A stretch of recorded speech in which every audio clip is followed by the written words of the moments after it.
பங்குனி உத்திர திருவிழாவில் ஆயில்ய நட்சத்திரத்தில் ஆழித்தேரோட்டம் நடைபெறுவது வழக்கம். அந்த வகையில் இந்த வருட திருவாரூர் ஆழித்தேரோட்ட திருவிழாவிற்காக கொடி ஏற்றி விழா கடந்த 15ஆம் தேதி வெகு விமரிசையாக நடைபெற்றது. கடந்த 40 நாட்களுக்கு மேலாக 100க்கும் மேற்பட்ட பணியாளர்கள் தேரை வந்து இரவு பகல் பாராமல் அலங்கரித்து வந்தனர். இந்த நிலையில் ஆழித்தேரோட்டம் தொடங்கியது. அதற்கு முன்னதாக விநாயகர் தேரும், அதனைத் தொடர்ந்து சுப்பிரமணிய தேரும் 4 வீதிகளிலும் வலம் வந்த பிறகு இந்த ஆழி தேரோட்டம் 9 மணிக்கு தொடங்கியது.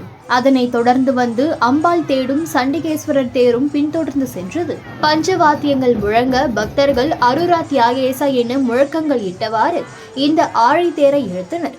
இந்த ஆழித்தேர் அசைந்து வரும் காட்சி காண்போரை மெய்சிலிர்க்க வைக்கும்.